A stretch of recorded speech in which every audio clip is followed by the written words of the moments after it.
Okay, this is Michael Williams, and I'm here again with one of my previous clients. We worked together over a year ago now, right, Gaurav? Right, It's been over a year, and we haven't really talked that much over the last several months, I think, right? that is true. Yeah. So I just wanted to really do an update, and this is, I believe, this is going to be an ongoing series of conversations that you and I will have. In this conversation, I just want to check in and see how you've been doing, because one of the things that many people say is when they go through certain programs, there's a high rate of relapse. So people go through programs and then a year later they're back to where they were. That's obviously not the case with you, so I want to find out why. And so go ahead, man. So how you been doing? I'm doing really, really well. I've made a lot of successful memories, as you would say, and I think there is no fear of relapse because I know that I have so many successful experiences. Talking to people or giving a presentation that I'm really very confident that there is no fear that I will go back to where I was because every day I'm making progress. So that is one side of the picture. The other side of the picture is that if you really want to improve, you might have to do a little bit of practice. And what it means is that you have to speak more and you have to conquer your fears. Like I had a great fear of talking in front of like 40, 50 people in a big hall. And no wonder, I can do very good in one-to-one conversations, but when it comes to like speaking in front of like 50, 60 people, it's really scary. So I had to go out there and I joined this wonderful club known as Toastmasters, and in which I get the opportunity to speak in front of 40, 50 people. Now in the beginning I did not do well, but gradually I started doing well, and I'm still working on that. So, well, to answer your question, it's like you will not relapse. But then, if you really wanted to be like the greatest speaker or the greatest conversationalist, then you have to still conquer, some of the fears that you have, and you have to a little bit. You have to speak more, and it could be in the form of presentation, or it could be talking to your friend or talking to your family. You have to speak more, and because that should not stop. Because Yeah, like if you again go back to like being shy and being introvert, it's again going to be a problem. So you have to speak more, and that will come to you naturally because you will have so many good memories and so many good experiences. So, I think that's a major challenge for many people is as they're going through the process, especially in the beginning, in the first few months, they learn the skills, but then often, especially in the beginning, as soon as they go out and try to use them, bam, they hit those brick walls. Sometimes it doesn't work, or it doesn't work as long as you would like, or it doesn't work in the way that you. But it doesn't mean it's not going to work or that the process isn't working. It just means that that's a natural part of your progression, your progress. If you want to speak well, you have to speak often, which means in the beginning you're going to fail. You're going to have some failures, and you have to conquer the fear of failing, of messing up. And okay, I just tried that. I tried the airflow technique, and it didn't work. But that doesn't mean that you give up, right? right, and that is very true. Like after I was done with the training, I joined this Toast Master Club, and I was called for to speak on a certain topic, and it's known as the table topics. And what they do is that they give you like 2 minutes to speak on a topic, and you choose the topic randomly. So there's like it is not a planned speech. It is that something that you have to speak randomly. And I was called and I was told to speak on this subject. And I was so confident that okay, I've done so much with Michael. I am a star, something like that. And I went there and I was like completely blank.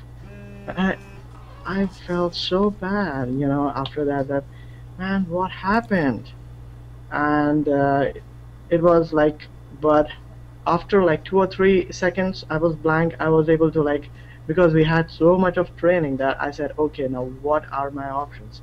The first thing is that I need to thank someone, so it will give me some time to think about it. So you are not only doing the proactive speaking, you're doing the proactive thinking, right? So let me thank. So I thanked someone who actually told me to join the club.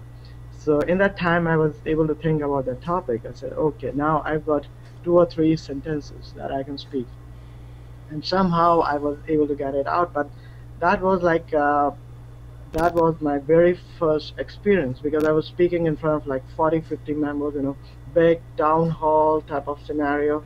It was scary. It was really, really scary in the beginning. So it may happen. It may happen that you may not do as well as you expect to do. Sometimes it does happen. Sometimes you do get stuck on words, but believe me, the more you do it, and you have to follow through it. Like the more you do it, the better and better you become at it. Now, I am now giving presentations there, and sometimes I do the table topics too. And you know what? Last time I won the best table topic award. So, Awesome. well, Yeah. it has been a progress. Like, see, so Yeah. you cannot like just give up. Like, okay, sometimes you do really well, and sometimes you don't do that well. I mean, you do well than what you would have done before. I mean, before the training, but you don't do that well sometimes. So you have to keep your uh, expectations in check. You have to check your expectations sometimes. Yeah. You know, So it happens. I have another lady who went through a training at a company that I'm not going to mention, spent a lot of money on it, and she's been with me for a few months now, and twice now she's won Best Speaker at Toastmasters. Twice. Once within a... And this lady would have never gotten up to speak. I mean, she would have never done that. She would never have been able to do it prior to this process. And it's not me, it's the work that she put in, because I can give you the tools, but you actually have to put the work in and go out and use them. You've won. I had another lady who won Best Speaker at Toastmasters. So this really isn't just about, like we always say, not stuttering or the stopping of stuttering. It's actually about Right. becoming a great, excellent, awesome speaker, right? Right, absolutely, and that is really, really true. So your focus is now not on how will I say this word, or will I get stuck here. Your Right, focus is more on the rhythm, on the intonation, inflections. How can I send the message? So you're not thinking about the mechanics as right, much as you're thinking about the message. Okay, this is the message that I want to convey. And what I do is sometimes, I mean, it's okay to control your environment. It's really good. I mean, I would advise everybody to control their environment, but sometimes you have to take risks. Like the last to last presentation I gave, it was like a big VIP event, and there were like 100 people in the room, and it was like wow, a big room. And then I went there and I started speaking, and uh, it was really scary. I mean, people said that I was really good and everything, but in the first like 2 to 3 minutes, I was literally shivering. And you would ask me, why am I doing this? Why am I? Because sometimes you have to take risks. Sometimes you have to push yourself, right, and that is important. Like just taking the training and sitting, it's not gonna work. yeah, You have to because what happens is, for me, I've been stuttering before I took the training with you. I've been studying for last 33 years. Now imagine that, 33 years of that memory. So for me, speaking in front of 100 people, speaking about a topic that I'm very passionate about. I was speaking about proactive speaking and all of that. So speaking in front of the audience, and it was really tough. But you have to push. You have to push and sometimes I think I didn't do as well as I I was doing in the dry runs. Like I usually give a presentation to my mentor before I go there and give the presentation in front of 100 people, just to prepare myself. I was not as good as when I was doing it with my mentor, but that's okay. At least I have conquered the fear that in front of 100 people, I can say something and I can say it fluently. Yes, it may not be that good, but yes, I can do that. So I have now this memory. And whenever I will stand up in front of 100, maybe 200 people, I will always have this memory at the back of my head. I did it. I did it that time. Next time I can also do it. So Exactly. it's not it's not that like you have to push yourself sometime. And but I would say, take baby steps. But sometimes just take the risk. Take that leap of faith. Right. And it is really important, especially after the training. What What would you tell people that there are quite a few people taking the self study course.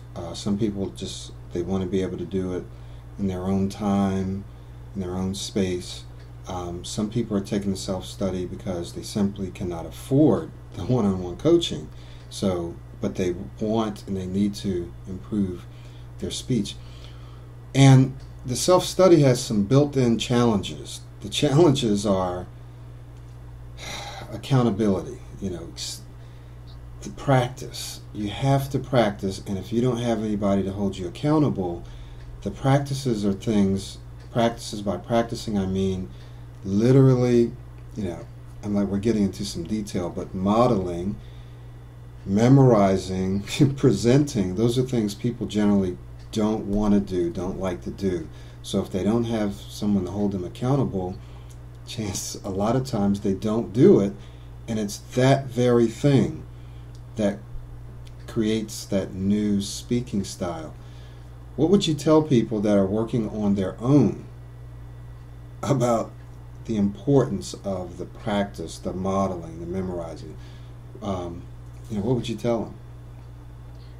Uh, Michael, the very first thing that I will tell them is that modeling is one of the best thing. And if you look at how a child starts speaking, because is the process of modeling. He looks at a child looks at his parent and sees how they are making the sound, and looking at the way they speak. That is how they are able to speak. So if you want to learn a new style, the easiest way is to do modeling. It's so simple. You just have to follow what your model is doing, and that is like so simple. It's so basic. Even a child can do it. My son, who is like 4 years old, can do it. So you can also do it. Now the second part is that I don't have time. I can tell you that you have time to do like certain things, so you have to find time. I am married. My wife goes to school. My kids go to school too. I'm busy. I have a full-time job, but I always find time for that, because every time I practice, I see an improvement. I see every time that I spend. You don't have to spend like hours and hours. Maybe some days you spend that much time, and you will see an immediate difference in your speech. But you Mhm. don't have to spend like many hours, but at least spend half an hour every day and Mhm. model. I mean, it's not that difficult. You will fall in love with modeling. That is like, it is such a simple process, but without it, you are lost. You are lost. Like, if you start speaking in this new style, and if people come to you and say, "Hey, Gaurav, like you sound really strange," I mean, or if your wife says like, "Who are you, man? I don't recognize you." If something like that happens, that is okay. Tell them that you're you are practicing this new style in which you are more confident, in which you are more fluent, and you like speaking this way. So and slowly and slowly and gradually they will accept that style, even they will like that style, because now you are able to converse with them, more fluently and more confidently. It's fun. But in the beginning, when you will start speaking in your new style, people will look at you and say, "Ah, who are you, man?" Right. So that Right. is a challenge. So first thing is that you need to find time. Second thing is when you start modeling, people will see difference in your speech, and they will look at you and say, "Okay, who are you?" So if you can pass that phase, then it's really, really easy, and it's a lot of fun. It's a lot of fun. Modeling is fun because then you develop this new speaking style, and then when you speak fluently with your boss, with your family, with your colleagues, it's you will have so much fun. I mean, you will enjoy it so much that it is like s- so relaxing, and you will there's something like a inner happiness that you will feel within you. Wow, I never knew I could speak so good. Right. Right. Right. So yeah, Yeah. Michael. Thank you for that. I hope that I definitely want to make sure that as many people can hear this as possible, because you're someone that's gone through it, and people really need to hear that. The last thing I think I'd like to cover for today, and this isn't the last that we'll cover ever, but um, I'm planning on doing a webinar coming up this Saturday. So if you're watching this video after the webinar, then you can probably get the replay. But the webinar is going to be, I really don't even want to call it a webinar. Let's call it a training.